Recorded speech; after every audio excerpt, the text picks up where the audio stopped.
In this episode, we're going to take you on a journey profiling into the life and crimes of Ed Gein. Yes, the serial killer that was made famous in movies like Psycho and Silence of the Lambs. Now, you may have seen the Netflix series, which certainly took some liberties with the story, but we're going to profile this sadistic killer and his horrific post-mortem crimes.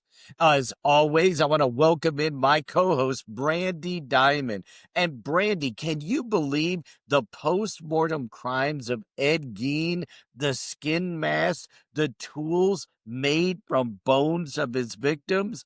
What stands out to you in this horrific case? Well, what stands out to me is the fact that he was actually very good at making pieces of furniture, making trinkets for his house out of people's skin. And not only that, he knew exactly when to dig up graves during the year. He knew exactly when the flesh would be most fresh for him. I mean, it's unbelievable, John, what this guy was doing. Yeah, and we see his crimes with some of his victims, and we talk about the skin lampshades. But to me, the whole thing of knowing when to dig them up, how to cut them up, and what to make out of the bones, the skin, the flesh of his victims, he was a true not only serial killer but grave robber, and we're gonna dig into it today.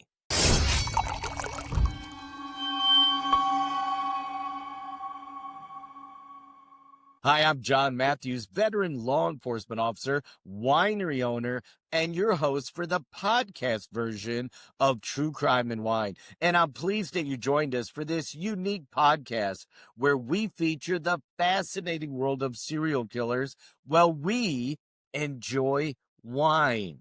So, why serial killers and wine?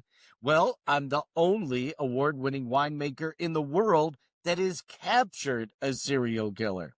And each episode, myself and my co host, Brandy Diamond, who's also the popular podcast host of Texas Wine and True Crime, which you can hear on Spotify, Apple, and all your favorite platforms. Well, together we take you on a journey profiling some of the most interesting and intriguing serial killer cases from all around the world. Yep, not just the U.S., all around the world.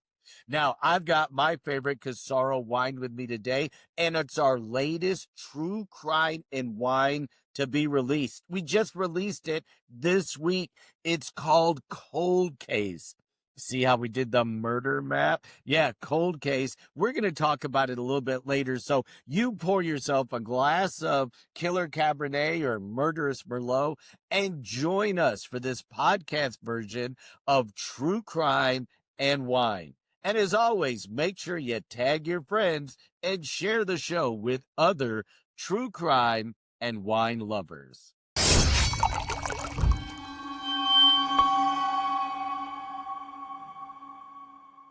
Great to be here again with you, John. I think it's been busy. You have been busy moving around doing live shows. What's kept you busy with True Crime and Wine this weekend? Man, I tell you, I've been on the road and it's a triple header for me this weekend. I don't know if I'm going to make it through. We'll see. Last night, we did a live show up far, far north Texas, up by the Red River. Matter of fact, I could see Oklahoma from the front deck. It was great, wonderful show. Back down here this morning at the command center doing the podcast.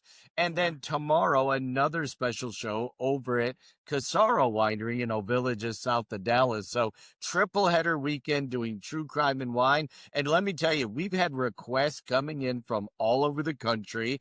Thank you, folks, for DMing us on social media, JJ True Crime and Wine. We already have nearly every month booked. We've got some openings, but I can tell you every single month I'm going to be in California in January. We're doing Texas tour in February. March, we're going to be in Italy in March and April, and maybe working in some true crime with some wine. I'll let you know about that. We're going to be in Vegas in May. And so, yeah, I looked at the calendar yesterday, and you're right. nearly every month has at least one true crime and wine book, and in some states we're doing two or three. But that's great. I'm glad that people love listening to the podcast, and Yes. I'm glad they like going to the live show. Yeah, that's great. And I'm hoping we are gracing everyone's presence in Vegas together. So I look forward to Vegas, and it's going to be a busy spring. But we are here today to talk about Ed Gein. So let's jump right into this, John. Our show is so different because you're a cop, you solved a serial killer case, the eyeball killer. I hope everyone's already listened to that episode. But gosh, Ed Gein, everybody's talking about Ed Gein right now. Not only were all of these different movies inspired by his character, but they just came out with a show about Ed Gein and his life. So let's talk about his early life, John. Yeah, and Netflix has that popular show right now, and you're right, Brandy. We're a little bit different. We're not going to we're not doing this for television ratings, right? We don't take little tidbits of facts and turn them into stories that, that's why they say based on or inspired by. We give you the facts, right? I'm a cop. That's right. We give you the facts. We look at court documents, we look at testimony. That's what we use to try to put our show together. That's why it's a little bit different. I was actually doing a live version of A Cup of Murder last night. And in that show, the serial killer actually turned her victims into tea cakes. And the audience was asking me, where'd you get the recipe? I actually got the recipe out of the court transcripts. So, Yeah. that's kind of what we do on this show. But yeah, his early childhood, Brandy, was like so many others. He suffered multiple childhood traumas. His mother was domineering. We've seen that before, and a religious fanatic. Well, his father was the polar opposite. He was an alcoholic and abusive. And it was said that he would beat Ed so severely that it made his ears ring. And some doctors even said that may have led to the stutter that he had. Now, Ed was different than some of the serial killers that we've talked about recently in that his IQ was 70 to 80. So you take a young man that's verbally abused, physically abused, domineering, religiously fanatic mother, low IQ, already a loner, already kind of separated because of his looks, his stutter, Yeah. just not a good upbringing. And his mother, who was a religious fanatic, said she wanted him away from the sinful city life, and they moved to a farm in Plainfield. Let me get it right. See, I've got it in my head. Plainfield, Wisconsin. Yeah. Brandy and I talked about that before the show. We both Yeah. know people in Plainview, and I Yes, we said do. it. So Yeah. Plainfield, Wisconsin, long way from Texas. Yes. But that was kind of his very early days. Yeah. Well, most of these cases we're covering, we're seeing the childhood trauma, right? Things that, abusive parents, religious fanatical mother, low IQ. And gosh, I think of developing a stutter because you're hit so hard. And it made me think of there's actually a comedian, John, that stutters, and he was kicked by a horse. And they Wow. believe that so I'm not surprised to see this. So, but just it's terrible and poor hygiene. He Well, was already a loner, right? So he's raised on a farm. Again, we see them being sent to school in dirty clothes and not being able to really communicate with others. Well, and I've talked to several people recently. It's amazing the people that show up at the live shows, and I love doing the podcast. I love doing radio when I had a national radio show, but the live shows, there's nothing like it because people come up to you afterwards and tell you so much, and some is good and some is bad. But I ended up talking to a doctor after one of the shows, and he said, "Hey, we are doing extensive studies now on the brains of not only serial killers, but serial rapists and folks like that. And we're seeing a correlation with traumatic brain injury, TBI, and how some of these folks may be affected. So you bringing up about the comedian being kicked, Ed being beat, we've seen this with a couple other serial killers with that when they've had falls as children.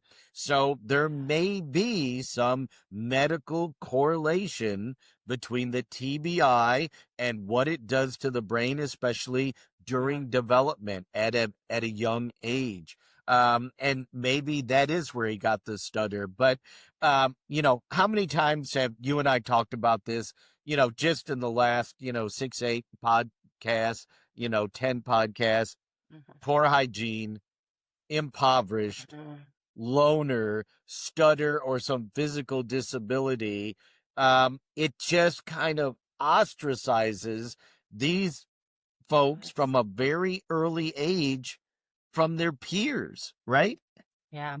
Well, and really the most important years, right? Your social skills are developing.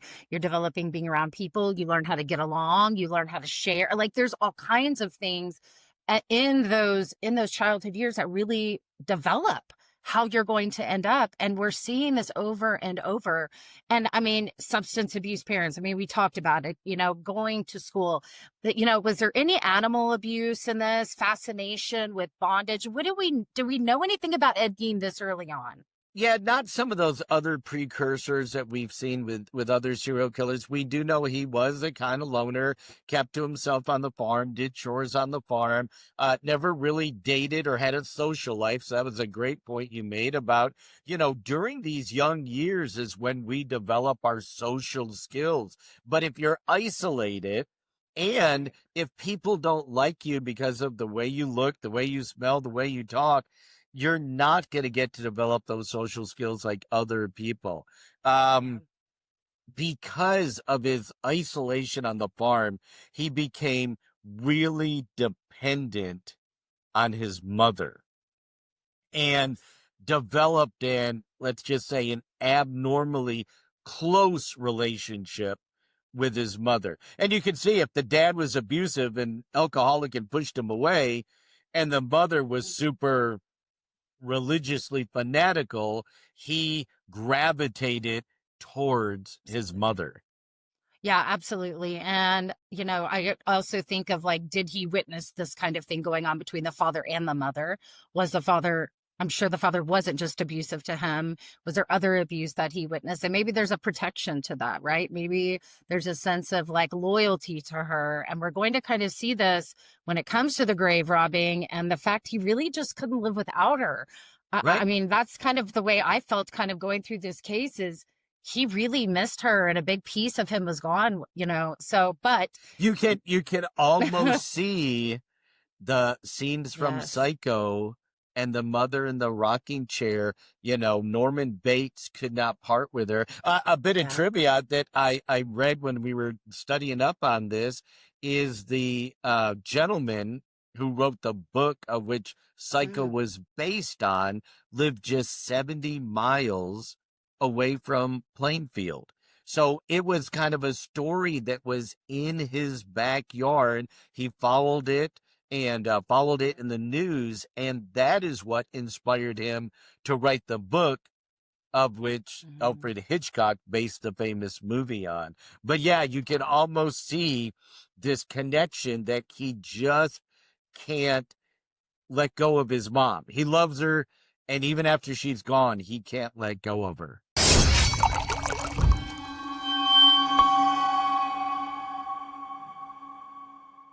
Their dad dies in around 1940. Ed and his brother began taking odd jobs. They're now supporting the family. It's now just them three.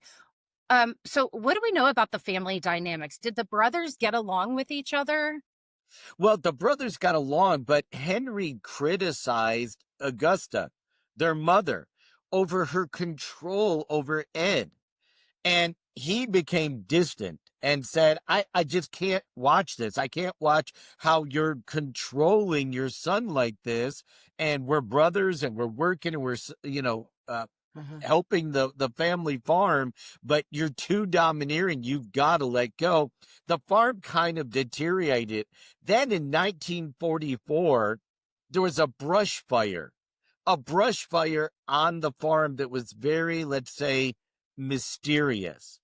And Ed found Henry dead of smoke inhalation with burns on his forehead.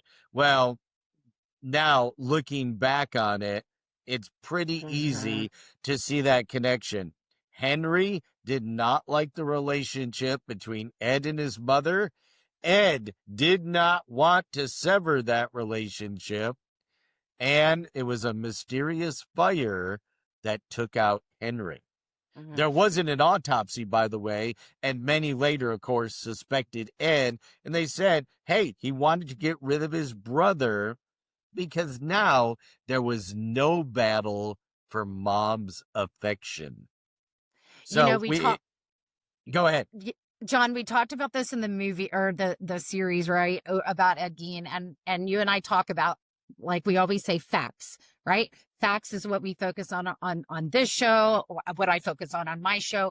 And we know that that documentary pulled out some interesting things and added to this. So a part of what we wanted to do today is say, yes, this really happened. No, this did not happen.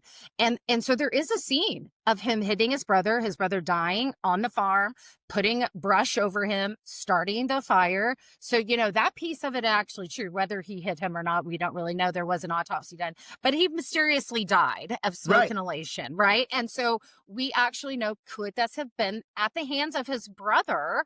And, you know, but that part of this is true. So we want to Could make that sure have we know been this is. Yeah. could that have been his first kill?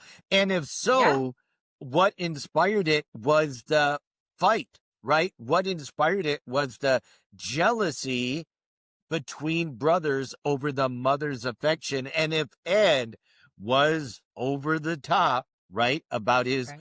feelings for his mother, you can easily see one brother taking out the other. And when you kind of piece it together, okay, looking back from a criminal perspective, a blow to the head may not have killed him, probably did not kill him. And again, without an autopsy, it's hard to tell. But if the brother did die of smoke inhalation, he was alive when he was set on fire. So this very could have been the very first kill and a horrific act of jealousy by Uh-huh. Ed Gein to kill his own brother to have his mother's attention and love. Yeah. Well, it's not long after in 1945. I mean, within a year, Augusta dies. And Yeah. so what do we know about the mom's death and how is he handling it? Well, she suffered a stroke. So now can you imagine? You work yourself up. Dad dies 1940. 4 years later, you and your brother are trying to make the farm and everything, but the brothers aren't getting along, and Henry's really on Augusta. You got to let Ed go. You're too domineering. Y'all are too close. All of a sudden, Henry mysteriously dies. Well, then Ed thinks he's going to be alone with his mom for the rest of his life. Everything's going to be happy and beautiful, and she has a stroke. And not only does she have a stroke, but it doesn't kill her right away. And Ed is the one that has to nurse her for months until the end of the year when she finally passes away. So if you couldn't make the bond any stronger, and you know, I don't know if you've been in that situation, but when you're somebody's caretaker and you're with them night and day and feeding them and washing them and clothing them and Mhm. everything, it's just it's as close of a bond as you could possibly get. But he loses her Yeah. at the end of 1945. He said it was like losing part of his soul.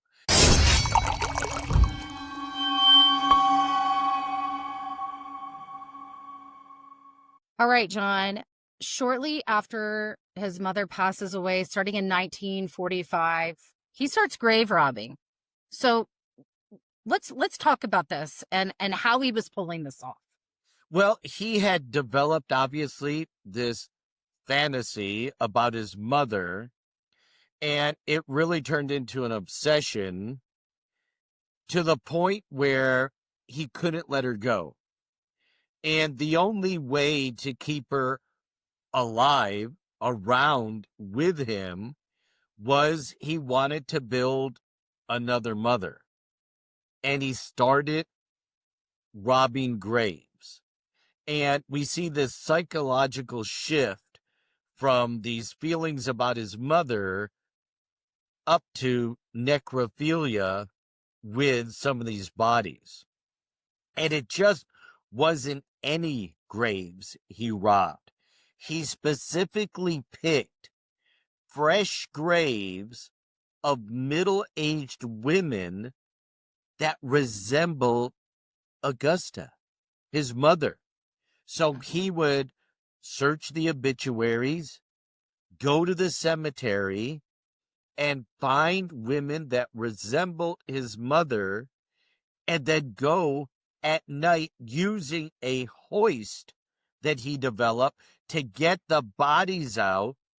He'd have sex with them sometimes, and then take them back to the farm and take various body parts.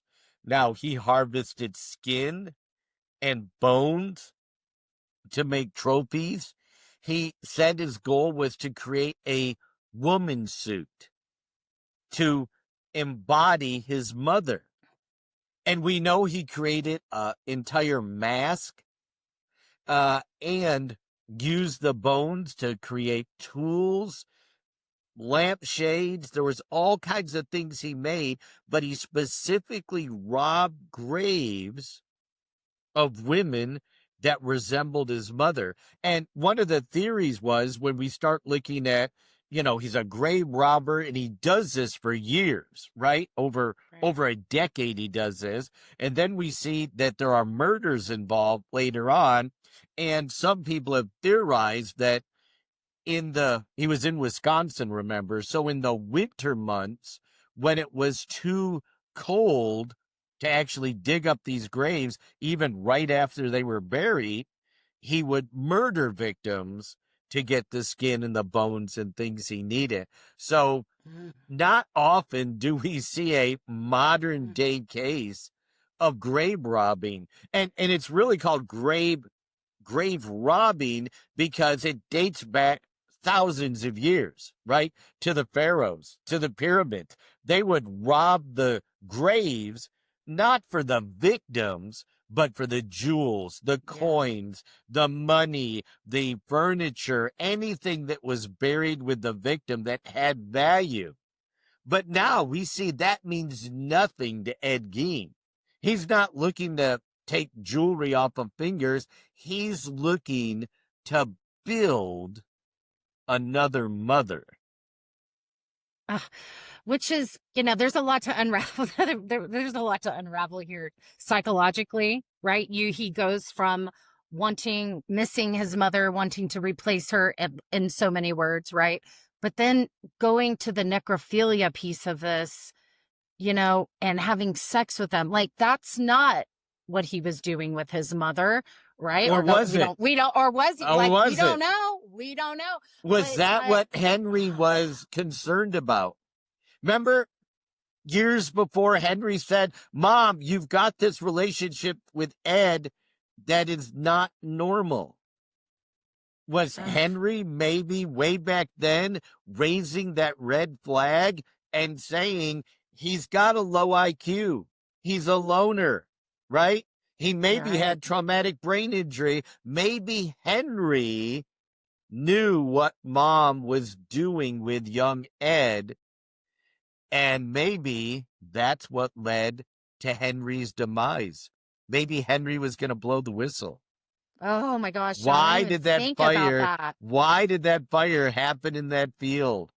Right? Maybe Henry was going to blow the whistle. So maybe there was something going on that was never documented or reported, but young Henry knew. Well, and this religious fanatical thing, right? Telling him he's living in sin. You can't go date. You can't do this. Keeping him from society to herself, which can increase all kinds of manipulation, especially in someone with such a low IQ.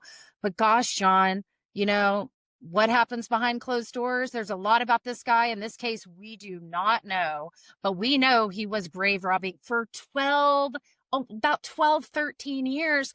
And John, how did he never get caught? I think about using a hoist. I think of him in the graveyard. Like, how was he able did anybody ever stumble upon him? Did he have an excuse? You know, there's a lot of stuff that goes through my head when Yeah. I'm thinking about this. And again, we're not a television series. We're not going to go off Right. on some wild tangent or whatever. I couldn't find any documents of him actually being accosted in the cemetery. Wow. And for somebody with a very low IQ like this, that I is know. very strange that he's able to get there after these people are buried, use a hoist, get them out, and take the bodies, and nobody notices. Right? That's what I'm Nobody wild. notices. Yeah. Okay. Yeah. So he's in the Plainfield Cemetery. You already mentioned digging up middle-aged. He would look at the obituaries, see who just passed away. He took the heads, he took the skins. I mean, gosh, and he was making trinkets and furniture in his house. What else was he doing with these bodies, John? Well, I mean, and we pretty sure I did read some of the background on this, that he at one point even did at least dig into Augusta's grave. So okay.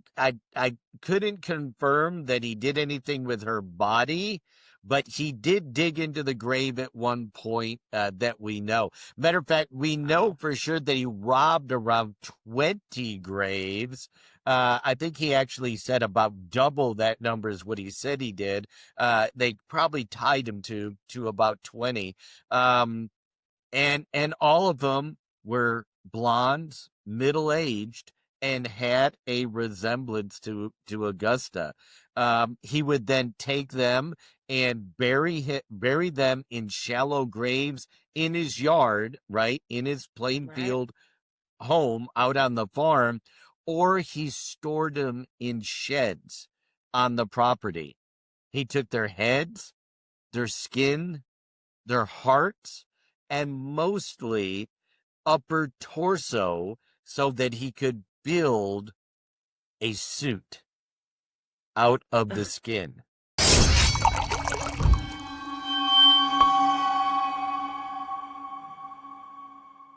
I can't only imagine what they came across going through his property once he is discovered with this. But John, okay, you mentioned the skin.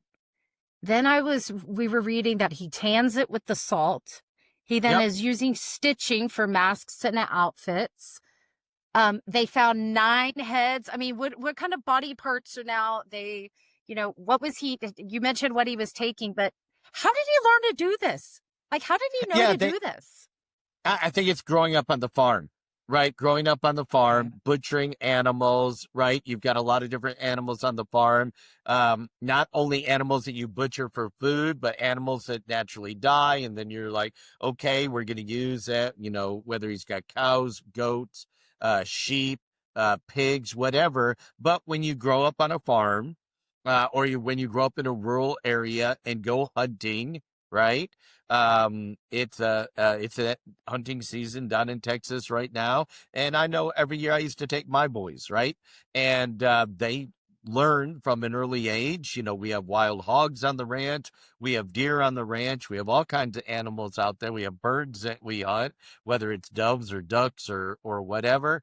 But you learn. Right? You learn how to skin the animals. You learn how to tan the hides. That's been done for thousands of years. It's not difficult, right, with salt to tan the hide and stretch it and dry it out and all of it. So, I think some of those are basic skills that maybe folks just growing up on a farm, on a ranch, in a rural community learn that maybe folks growing up in a city don't. But stitching them into masks and outfits and lampshades and chairs, yeah, that's not normal. Making a waste paper basket from skin, right?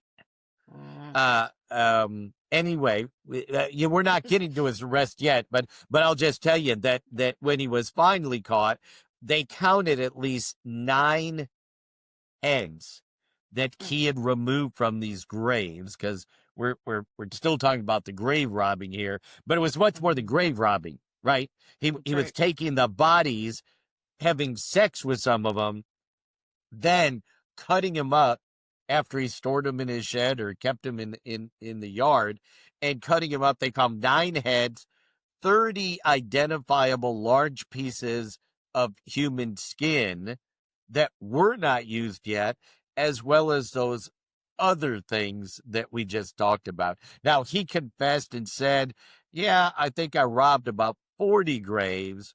They had evidence to tie him to at least 20, if not a few more. Yeah. Wow.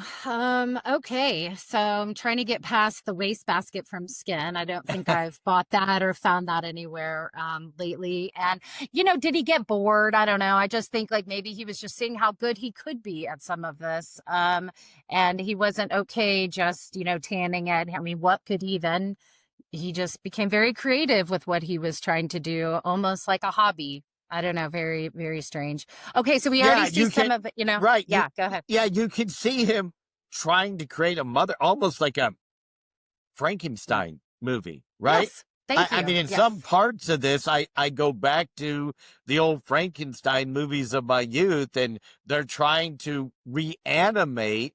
I don't know if he is trying to reanimate, but I think he felt if he could make a skin mask, a skin suit, and put it on, right, of these women Right. that look like his mother, if he could put it on, he could some way be closer to his mother again.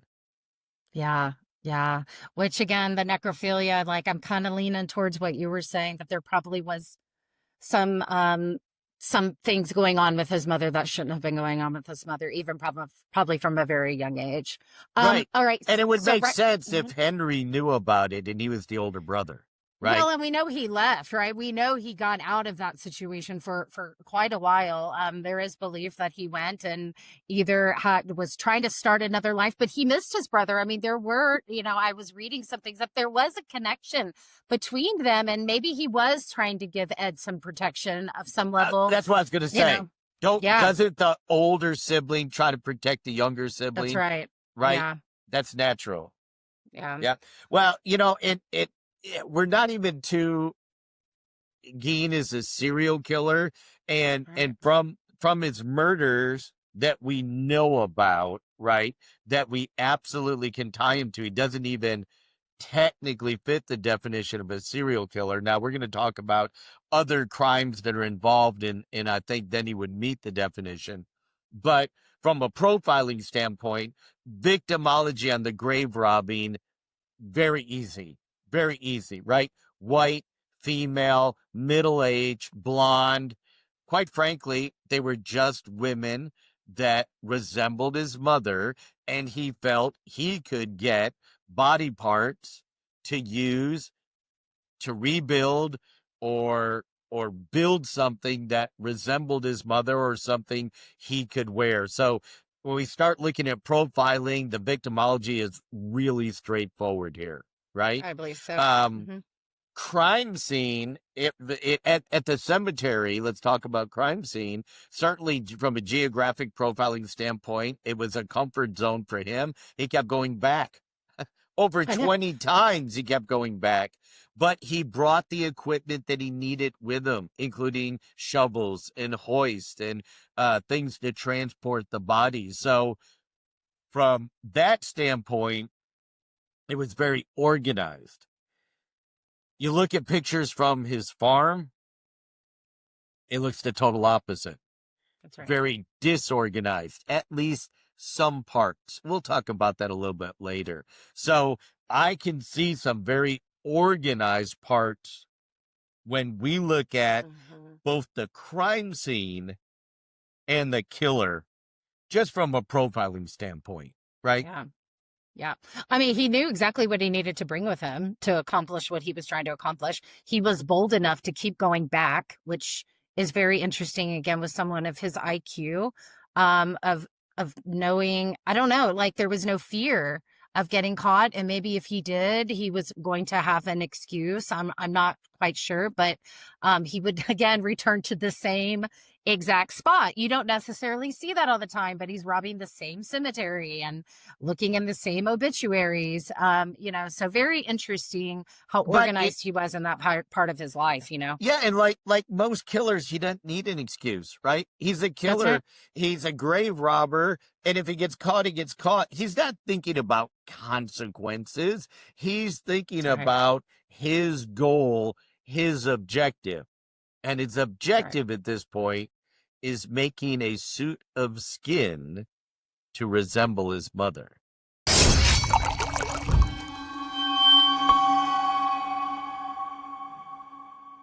Now, on each episode of True Crime and Wine, we feature one of our Casaro winery brands, and it's fitting to share with everybody what I'm enjoying today. It's our newest True Crime and Wine branded wine, our cold case.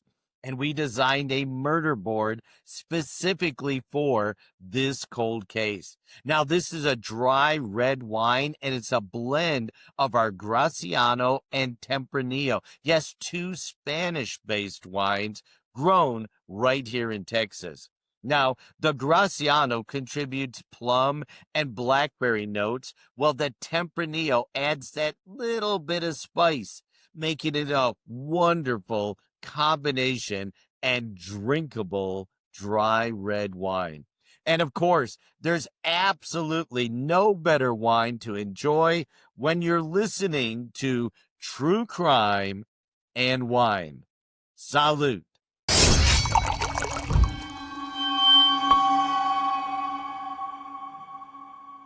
Okay, John. So we've had about 12, 13 years of grave robbing out of Ed Gein, but now we're going into 1954. What happens on December 8th of that year? And this is when we really get into the murders portion of the story, right? Up to this point, he's been doing the grave robbing and everything else. But on December 8th, 54, he attacks a tavern owner, Mary Hogan. Well, Brandy, what do you think Mary looks like? Uh, She's a give mother, me a guess. his mother, His mother. his mother.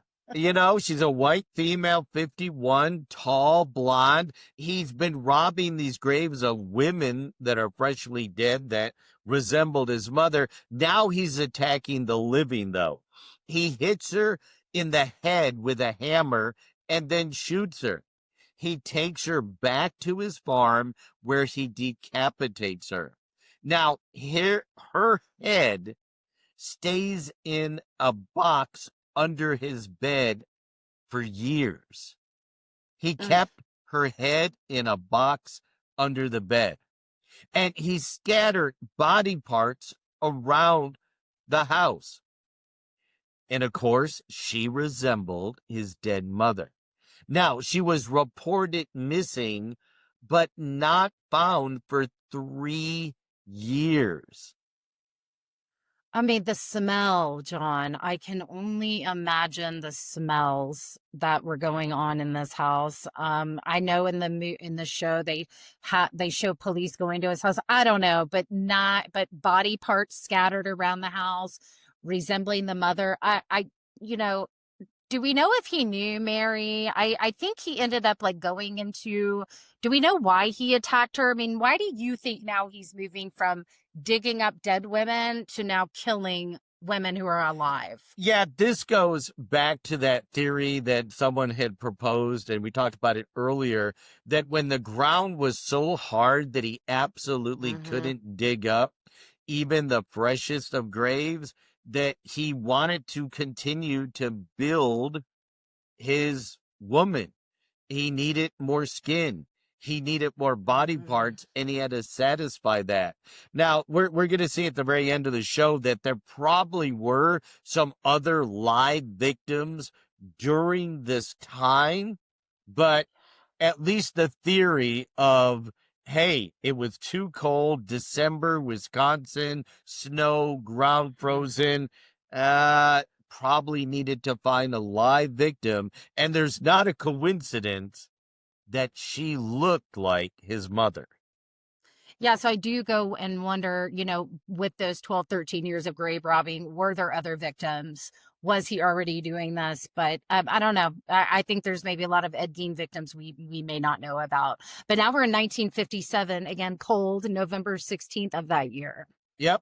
Yep. Getting towards Thanksgiving. Ageen walked into Bernice Worden's hardware store there in Plainfield. He shot her once in the head with a rifle.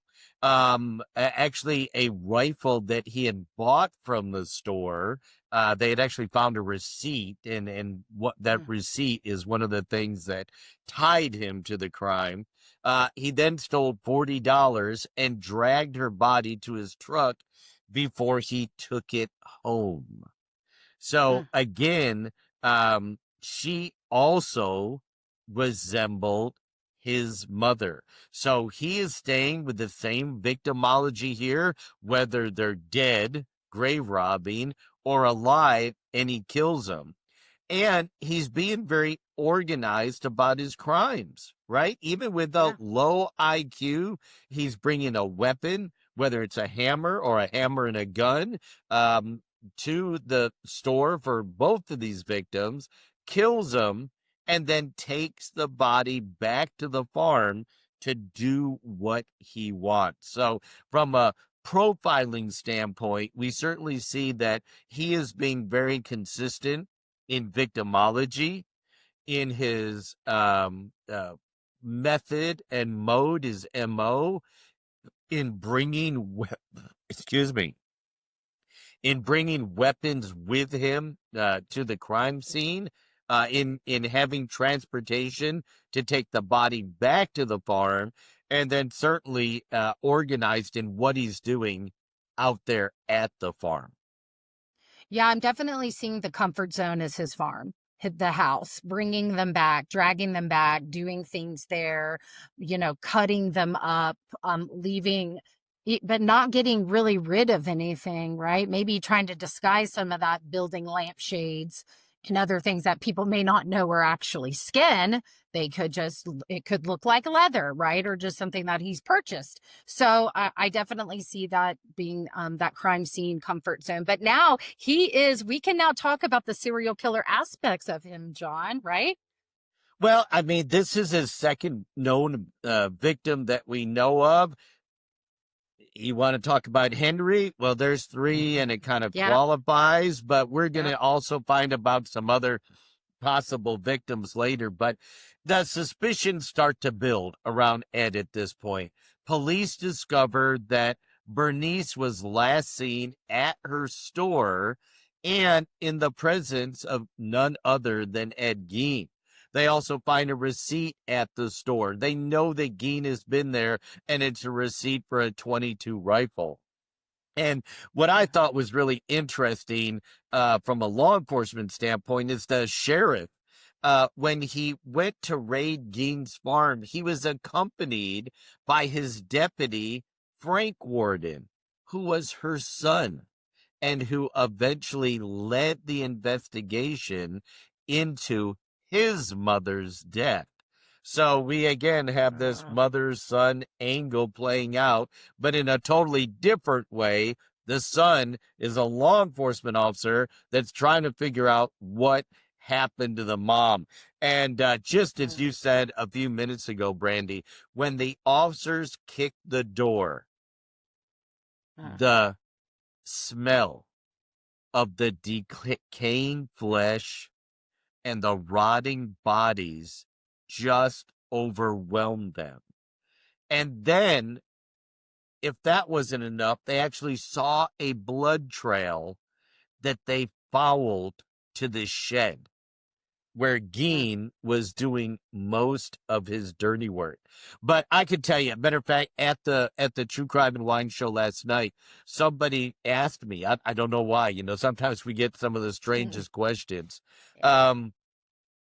Can you describe the smell of a dead body? And I said, I honestly can't describe it, but it never leaves me. Yeah. I've been to too many crime scenes. I've seen too Yeah. many dead bodies. And I've seen too much decaying flesh. and it is a smell that never ever leaves you. When you try to go home at the end of your shift and you try to wash and you try to take your shower and you try to, clear your head, it is a smell that never ever leaves you. And any time you smell it again, everything comes rushing back. All of those other murders, all of those other crimes, all of those trips to the morgue. So can I, maybe I'm not articulate enough to describe the smell, but is something that as a career law enforcement officer never ever goes away. And just hearing about, reading about, seeing the reaction of the officers as they enter the door, I knew exactly what they were smelling and exactly how that made them feel. It's kind of hard to Yeah. explain sometimes. Well, John, I've asked other law enforcement that question, and really just in general, what is that, the smell, the feel, right? Like you said, it all just comes back to you when you smell it again. And they've all given the same answer as you did, John. They can't describe it. It's undescribable. It's just almost like an experience. And once you've experienced and once you've been there and present, you never forget it. And it rushes back to you. I don't want to get off topic, but it reminds me of Casey Anthony's mother when she calls in about the smell in her daughter's trunk, right? And she says those exact words. I can tell there's been a dead body in this trunk. It's not something you can describe. It's just when you know it. And her husband was law enforcement. I mean, when you smelt it, it never leaves you. And It I never can leaves you. only imagine. I can only Yeah. imagine when they enter this house with everything that he's made out of skin, with all of the decomposition that has been in there from the bodies that were already deceased that he brought in there. I mean, I can only imagine. And now there's going to be some other grisly discoveries going on. Yeah, they follow the blood trail, right? The Yeah. smell hits them at the house, absolutely overwhelming. But they see a blood trail. They're still looking for Bernice. They don't know if she's alive. They don't know if she's dead. Obviously, her son is there. He's hoping she's alive. They see the blood trail. They're going to follow the blood trail, right? The Right. stuff in the house isn't going anywhere. Okay? Right. They follow it to the shed. They discover Bernice hanging upside down by her ankles. She's decapitated, and her heart, she's decapitated. She's gutted like a deer, and her heart is missing. Absolutely, absolutely. Can you imagine being that No. son? Can you imagine being the deputies? Can you imagine being that sheriff and seeing that? They then go back to the house and they find her head in a box, just like the previous victim. They haven't even found yet because her head's in a box under the bed where it's been for 3 years. And they find Bernice's heart on the stove. So Oh my an God. absolutely overwhelming sight for those officers, the smell, what they saw, what they smelled, everything. I mean, you talk about traumatized for the rest of your life. There's no way you get over this type of just grisly, inhumane discoveries. The people in this town just thought he was awkward, right? I think that I Ah, go back to that, right? Like just an odd guy. And then to walk into this and think you know someone, like, and to know you've been completely wrong this whole time. I mean, just wild, just I yeah. can only imagine what they were thinking. Well, so now they're like, oh my God, what house of horrors have we walked into? What, Yeah. how, and now imagine this, Brandy, and I don't know if you've seen a lot of the pictures from the crime scenes. It is worse than any episode of Hoarders you've ever seen because it's junk, That's right. trash, body parts, food, decomposing bodies, everywhere that they look. We're not going to get to Augusta's room yet. I'm going to talk about that in a minute. But when they make initial entry into the house, there are piles and stacks of trash and debris and the most wildest things that you could ever imagine. They found masks made from skin that were in bags. They found, and we've talked about this before, the number one most cannibalized part of a person when we talk about serial killers, and up to 40% of them are cannibals. They found a belt of nipples. They found a skull on top of the bed springs and chairs and bedspreads made from skin. Mary's head, the first victim, remember, 1954, was still in the same paper bag under the bed labeled mother. He used the skin from his victims, all of those grave robbings and the murders, to make gloves, leggings, and pretty much most of a full upper body suit. They found bones in a stew pot and lips used as a Venetian blindfold. Can you imagine walking into this scene, Brandy? No. Literally No. a scene of body parts. I mean, I'm not big on horror movies, but I can't even think of one. The most grotesque. I can't even think of one that gets anywhere near this. That's exactly what I was just thinking. Like it is a true house of horrors. And I would almost even wonder if when police came upon this, besides the heads, which are obvious, like just looking at some of the stuff, the bedspreads, right? The Venetian, like I think maybe it even took a little bit for their brains to register what they were actually looking at and seeing and where do you begin? I mean, there's trash stacked from floor to ceiling. There's debris everywhere. There's dishes, food. I mean, where do you even start and begin? And I mean, no, John, I cannot even imagine what is going on in this house. And I described some horrible things, and I left out of this intentionally other things that are just almost unbelievable. I cut them from the script. I was like, I can't even talk about this. I cannot even talk about this. And I left them out of the script. It just absolutely overwhelming. And especially, again, from somebody that's been there, done that, seen some of these horrific scenes, I can't imagine the trauma that these officers experienced and the horrific acts done to these victims. Absolutely horrible. Grave robbing is one thing. They're dead. Yeah. They passed away. We know at a very minimum that Mary and Bernice were alive. We figure Henry was alive, and we'll talk about other victims. But yeah, just I hope we painted a picture for some of the listeners out there of the horrific scene that they walked into.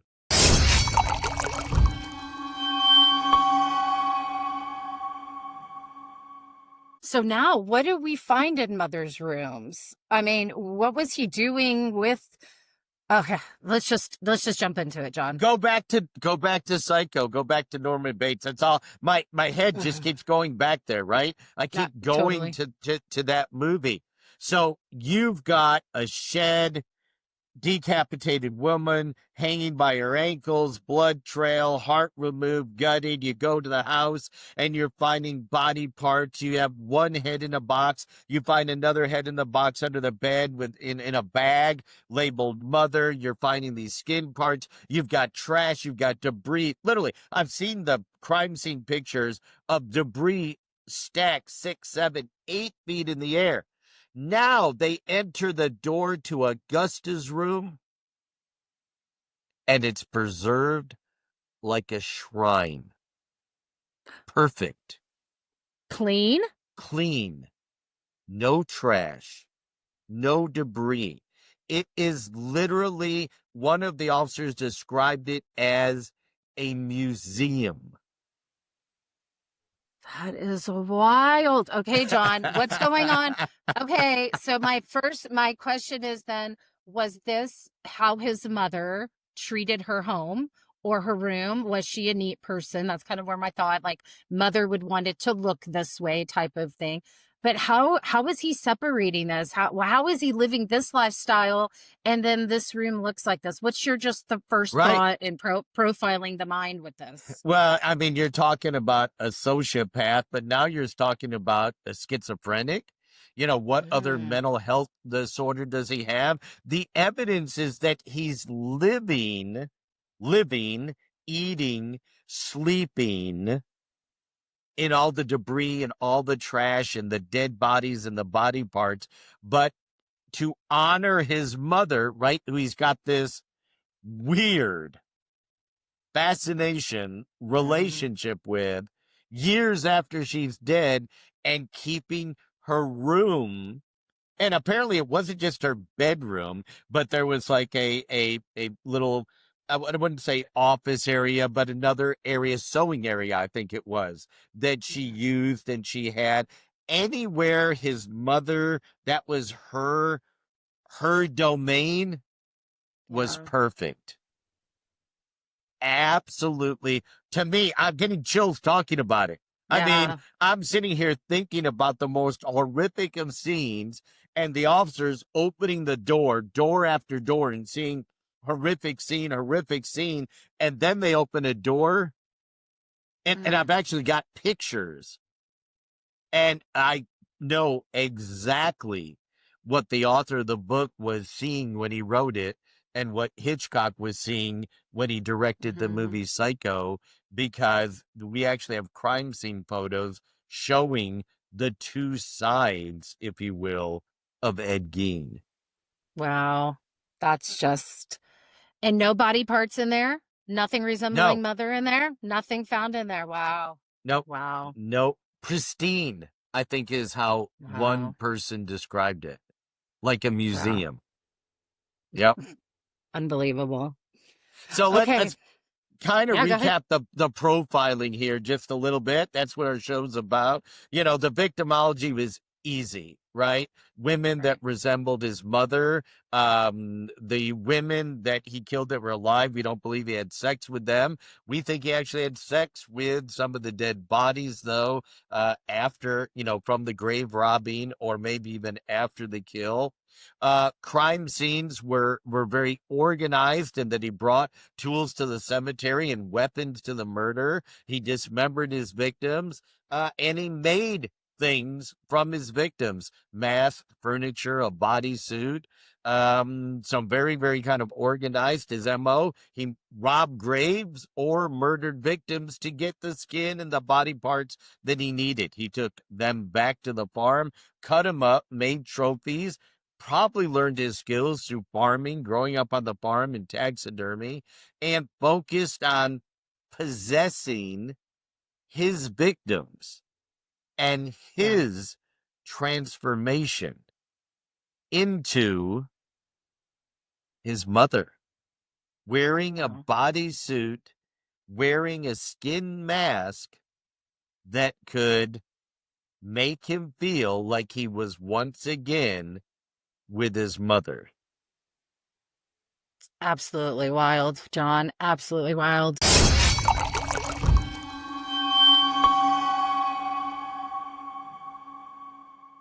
Brandy and I are so happy that you joined us for our True Crime and Wine podcast, and we'd like to hear from you. So please leave us a review. Yeah, those reviews are important. And of course, pass along the podcast to your friends. Subscribe if you're on one of the channels that you can subscribe to. Leave us a review if you can do that, but always pass it on to some true crime lovers. We really appreciate you listening, and we hope you enjoy each and every episode of True Crime and Wine.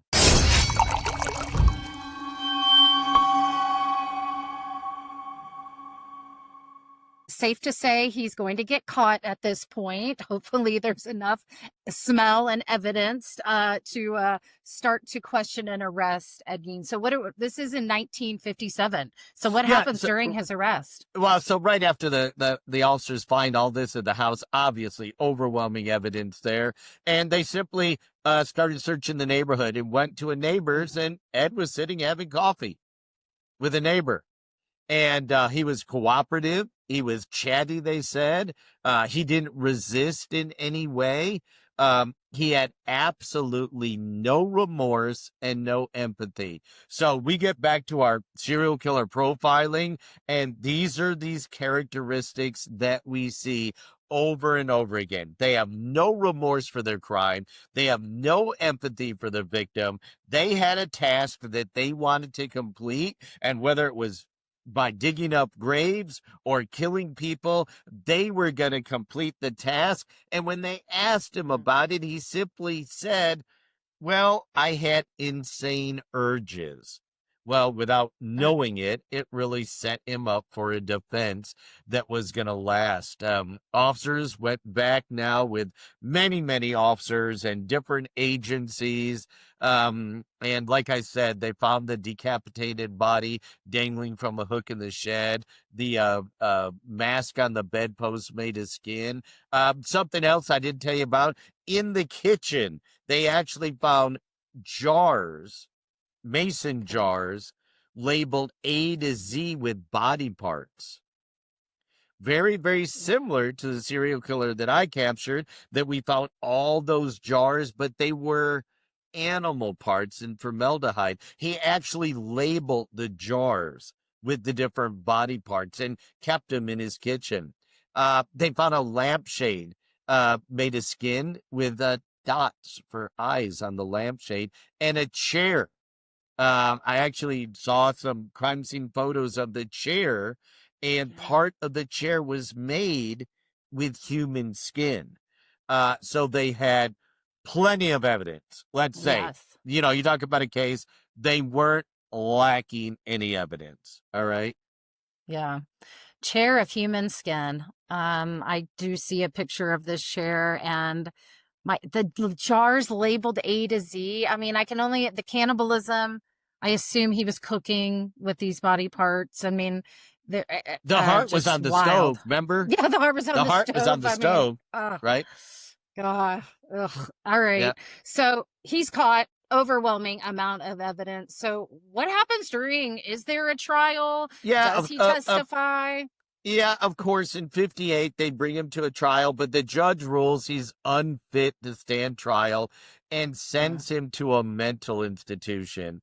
He eventually did stand trial in 68 and was convicted of the murder of Bernice Wooden. During it, he did say that his mother told him to commit the crimes. There was a psychiatric evaluation. He was diagnosed as schizophrenic disorder and obviously untreated. He was found guilty, but still declared legally insane and committed back to the mental asylum indefinitely. So the trial a decade later was more just let's kind of clear the air, get the evidence out there, but there is no way that we're going to find him sane and send him to a prison. He is going to spend his life until he dies in a mental institution, which is what happened. Yeah. Well, I mean, clearly insane. Schizophrenia, you brought that up, and finally having a psychiatric evaluation of this. And then the farm burns down, John. Did they suspect it had anything to, well, I mean, I don't know who would want to have that standing in your town after finding all of this stuff, but what did they know about the fire? It was a mysterious fire, but officials, their suspicions were community people, right? And simply wanting to get rid Yeah. Because after the crimes came out, it became, I'd hate to say it, almost a tourist Mm, destination, right? And right. certainly among the local community, people could not believe what they were reading in the newspapers. They couldn't believe the pictures that came out, the things that were released about what happened at this horrible, horrible place. Mhm. And it was drawing, let's just say, a lot of negative attention. It Yeah. mysteriously burned down. Arson was suspected. And any evidence that wasn't collected was gone. It Was was gone. totally burned to the ground.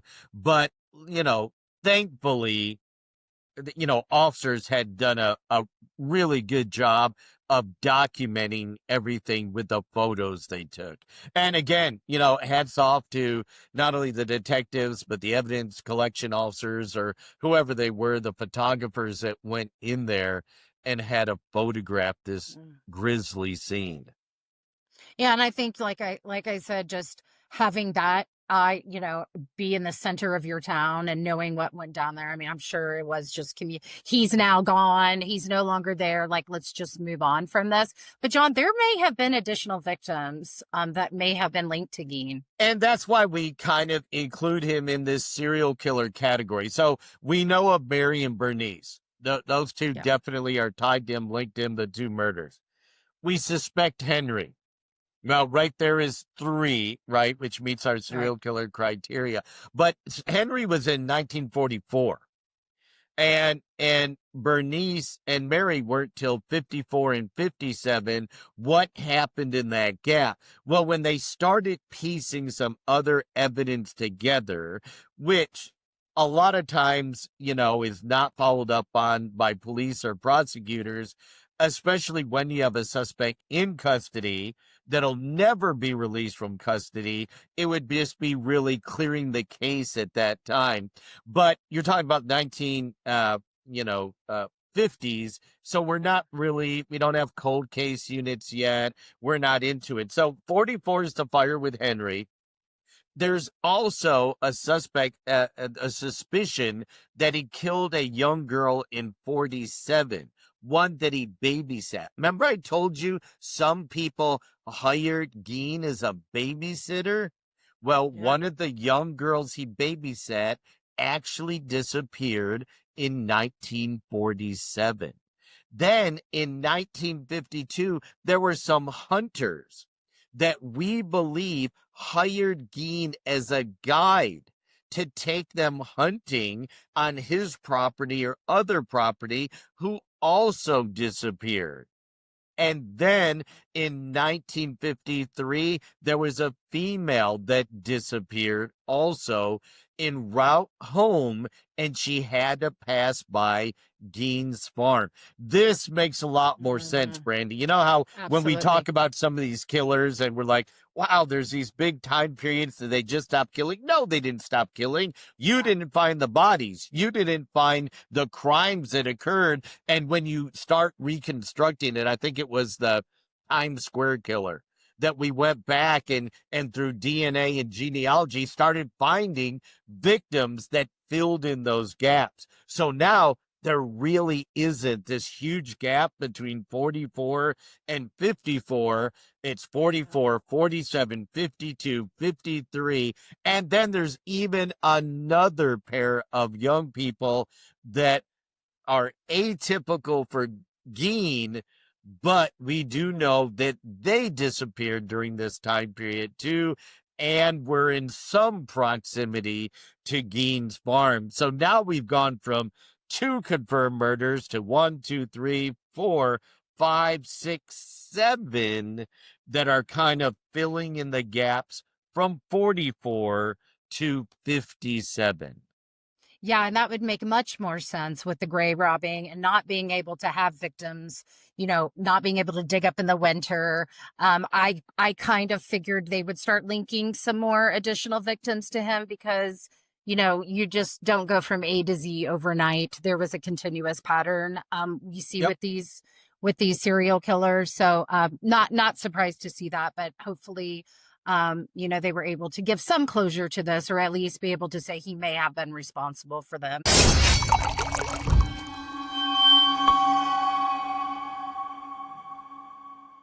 Was there any impact on law enforcement? I can only imagine how this impacted the community, but how did they move on from this? And did anything come out of this? This case was actually huge for us in law enforcement because Oh, it really sparked the development of the FBI's behavioral analysis unit, right?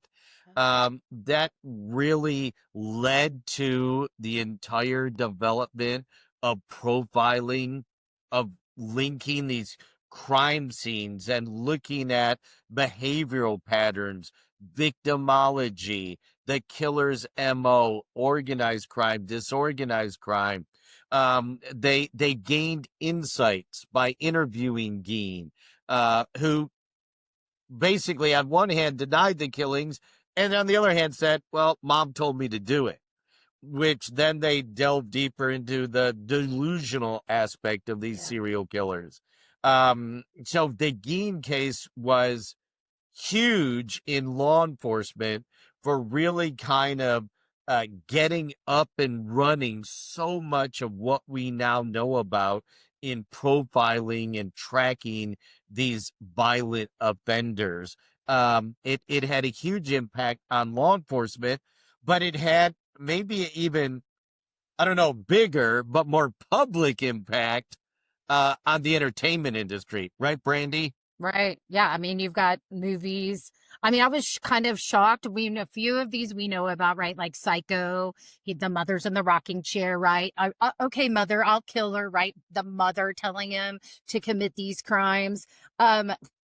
Texas Chainsaw Massacre. I mean, growing up in Texas, John, right? Like we knew about this movie, so many different theories of where Texas Chainsaw Massacre came from. Silence of the Lambs, right? Yep, the whole making of the skin, right? Yes, like The absolutely. transformation, right? Just like Yes. Robert Bloch wrote about in his book Psycho, Gein was Right. trying to transform himself, just like the character in Silence of the Lambs. And then you had the main character, Hannibal, in Silence of the Lambs with the cannibalism, right? So That's we've right. got so many things from this case that have been in popular movies. But you know what, Brandy?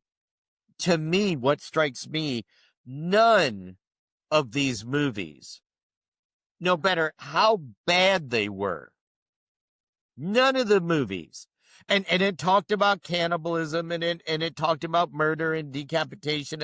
None of these movies could compare to what actually happened on that farm in Wisconsin.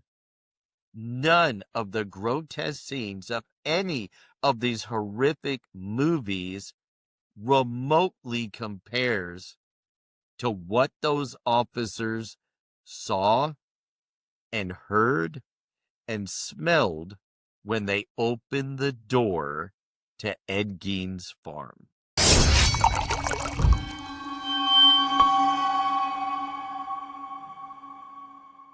Now, as we put a cork in this edition of our True Crime and Wine podcast, I want to remind our listeners you can follow us on all of our socials at JJ True Crime and Wine, Instagram, Facebook, TikTok. You can also sign up for our True Crime and Wine Wine Club and purchase our wines like the Cold Case we talked to today at CasaroWines.com, CASSARO wines.com.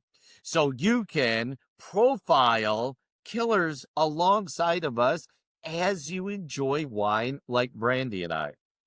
I think that wraps up our business for today. And with that, I want to thank, of course, Brandy Diamond. As always, she does a great job joining me on this journey. And the amazing Lauren Bedsole back in the Corsicana Command Center. We couldn't do this without you, Lauren. And we're going to see you next time on True Crime and Wine when we present the Big Game Hunter, a serial killer who would kidnap his victims, drive them or fly them to remote locations, strip them naked, and let them loose only to hunt them down like wild animals. I'm John Matthews, and thanks for joining us today for True Crime and Wine. Salute.